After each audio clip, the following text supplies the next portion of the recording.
सभी को नमस्कार। मैं पवन कुमार, आप सभी का हमारे YouTube चैनल द गुरु में स्वागत है। आज की इस वीडियो में हम बात कर रहे हैं कक्षा 12 की पॉलिटिकल साइंस का एक टॉपिक है पाकिस्तान के साथ युद्ध और शांति की स्थितियाँ। तो वो समझेंगे हम इस वीडियो के अंदर। विभाजन से लेकर वर्तमान तक जो भी संघर्ष की स्थितियाँ हुई हैं और उस दौरान हमने बहुत सारे शांति के काम भी किए हैं, उन बातों को समझेंगे। तो आप सामान्य ज्ञान के हिसाब से इस वीडियो को समझें, बड़ा इम्पोर्टेंट वीडियो है। तो आप लास्ट तक देखें, सभी साथियों तक शेयर जरूर करें। आप चैनल पे नए हैं तो हमारे चैनल को सब्सक्राइब भी कर सकते हैं। तो आप सभी जानते हैं 1947 में जब विभाजन हो गया था देश का, उसके तुरंत बाद यानी अगस्त में तो हमारा विभाजन का काम हो लिया था और उसके बाद में अक्टूबर 1947 में पाकिस्तान ने कश्मीर के विवाद को लेके और एक छोटा सा युद्ध शुरू कर दिया था। और आप ये भी जानते हैं कि इस युद्ध के बाद ही कश्मीर के महाराजा हरि सिंह ने भारत के अंदर विलय के सहमति पत्र पर हस्ताक्षर किए थे। स्थितियाँ बड़ी विकट रही, लेकिन इनके बीच में भी हमने यानी दोनों तरफ की सरकारों ने काफ़ी पॉजिटिव काम किए, बहुत सारे मसलों को निपटाया भी है। इसमें एक बड़ा महत्वपूर्ण एग्रीमेंट है सिंधु नदी जल समझौता। ये 1960 में भारत के प्रधानमंत्री नेहरू और पाकिस्तान के उस समय के जो शासक थे जनरल अयूब खान, इनके बीच में विश्व बैंक की मध्यस्थता से हुआ था। काफ़ी इम्पोर्टेंट ये एग्रीमेंट था। इसमें कुछ नदियों के जल का उपयोग पाकिस्तान करेगा, कुछ नदियों के जल का उपयोग भारत करेगा, इस तरह का जिक्र हो गया था। इसके बाद हम बात करें 1965 में भारत और पाक युद्ध हुआ था, बड़ा इम्पोर्टेंट युद्ध है।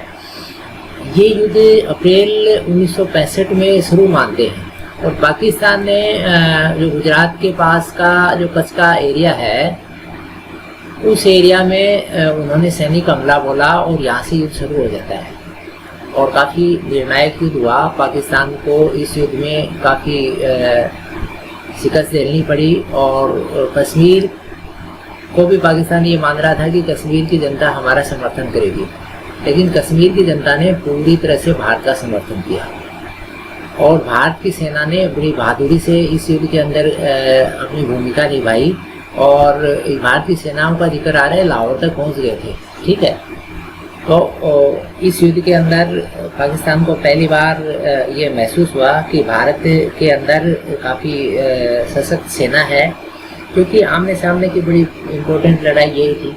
क्योंकि इससे पहले जो अक्टूबर 47 में हुआ था उसके अंदर तो वहाँ के कबायली घुसे थे, पाकिस्तान की सेना जो है वो डायरेक्ट नहीं थी।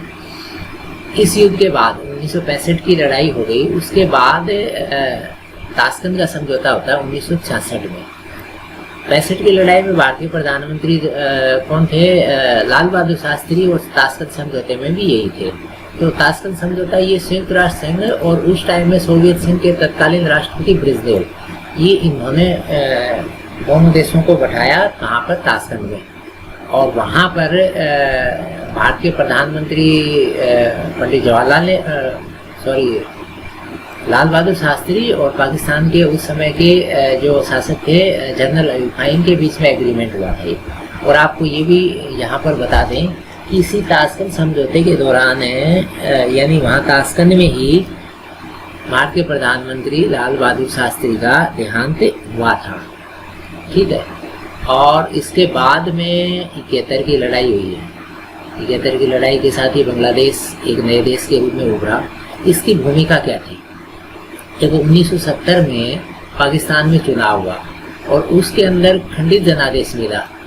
इधर क्या हुआ, जुल्फिकार अली भुट्टो की जो पार्टी थी उसको पश्चिमी पाकिस्तान या आज का पाकिस्तान जो है ना, ईस्ट कोट, यहाँ पर तो ठीक ठाक वोट मिल गए, लेकिन उधर जो दूसरा एरिया था यानी जो आज का बांग्लादेश, उस टाइम में इसको बोलते थे पूर्वी पाकिस्तान, यहाँ पर शेख मुजीबुर रहमान की पार्टी अवामी लीग को काफ़ी अच्छा समर्थन मिला। ठीक है, तो इससे क्योंकि अवामी लीग का मुद्दा एक ही था कि पाकिस्तान से हमको स्वायत्ता चाहिए, पाकिस्तान जो है हमके ऊपर अत्याचार कर रहा है तो हम इनसे मुक्ति चाह रहे हैं। और ये क्या कर रहे थे, क्योंकि देखो पूर्वी पाकिस्तान में बंगाली जो जनता थी वो पश्चिमी पाकिस्तान के द्वारा जो अत्याचार है उससे काफ़ी परेशान थे और ये चाह रहे थे कि भाई हमको स्वायत्ता दे दो। ठीक है, और उधर उनके ऊपर दबाव बनाया वर्तमान बांग्लादेश जो है, यानी वो उस समय का जो पूर्वी पाकिस्तान उसके जो रहनुमा शेख मुजीबुर रहमान, इसको गिरफ्तार कर लिया गया, इसको परेशान किया। और बाद में देखो ये ही वहाँ के पहले प्रधानमंत्री भी बनते हैं। और इस दौरान भारत ने भी काफ़ी कुछ झेला। 80 लाख शरणार्थी जो है भारत में आए, उनको आज भी उनके ऊपर ये विवाद वर्तमान में जो चल रहा है ना, इनको नागरिकता दी जाए नहीं दी जाए, इनको वापस बांग्लादेश भेज दिया जाए, ये वो ही मामला है। ये 71 के अंदर आ गए थे, ठीक है। उधर लड़ाई हो रही थी तो इंडिया में घुसेंगे और तो कहाँ जाएंगे।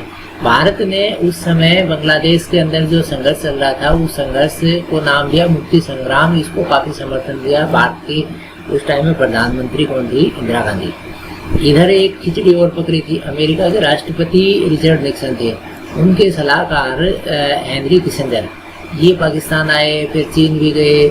इस तरह से क्या हो गया कि पाकिस्तान, चीन और अमेरिका का एक गठबंधन हो गया। भारत अकेला पड़ गया। तो भारत ने क्या किया 1971 में, देखो भारत गुटनिरपेक्ष के ऊपर चल रहा था, लेकिन फिर भी भारत ने सोवियत संघ के साथ शांति और मित्रता की 20 वर्षीय संधि पर साइन कर दिए।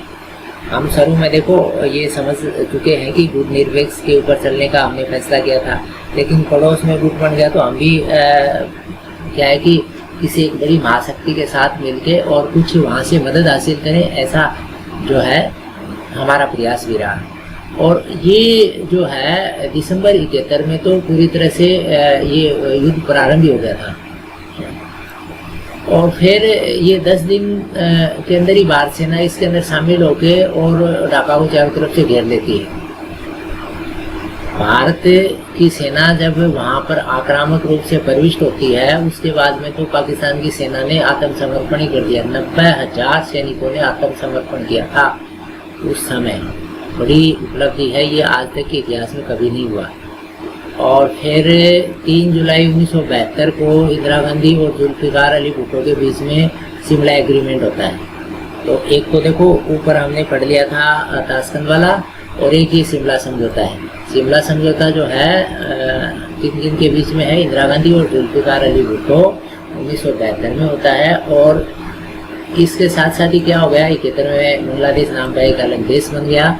और तब से ही ये खटास जो है वो घटती ही रही है।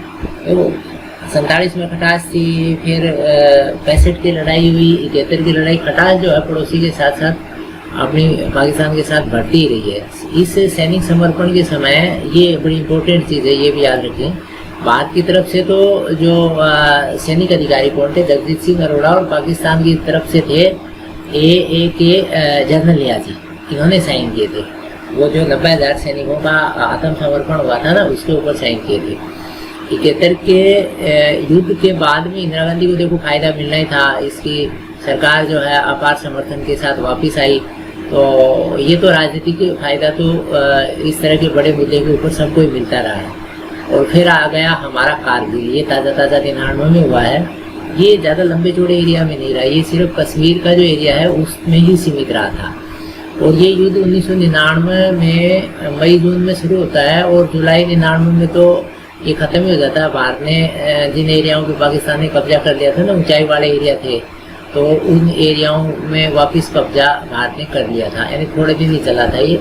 अभी कैजुअल्टी भी हुई इस युद्ध के अंदर। और भारत ने अपने जो आधुनिकतम हथियारों का पहली बार युद्ध के अंदर प्रयोग किया और भारत इसके अंदर सफल भी रहा।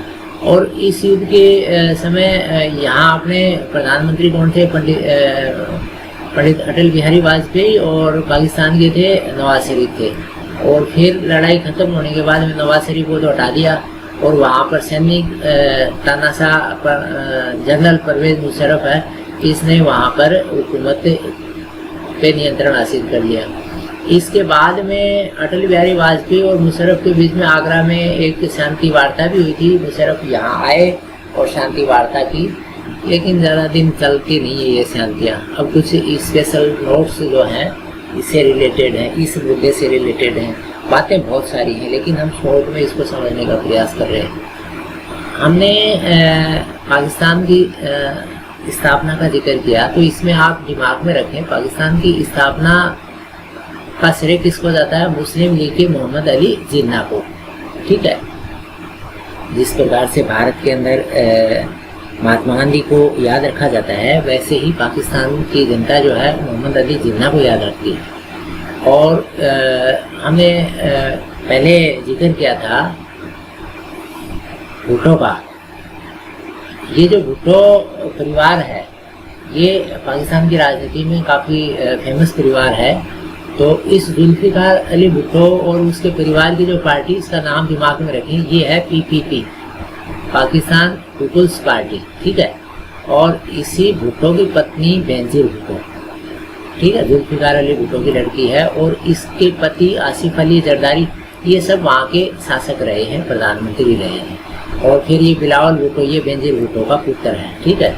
तो ये दिमाग में रखने की बातें हैं। तो ये भुट्टो परिवार का मैंने शोर्ट में जिक्र कर दिया।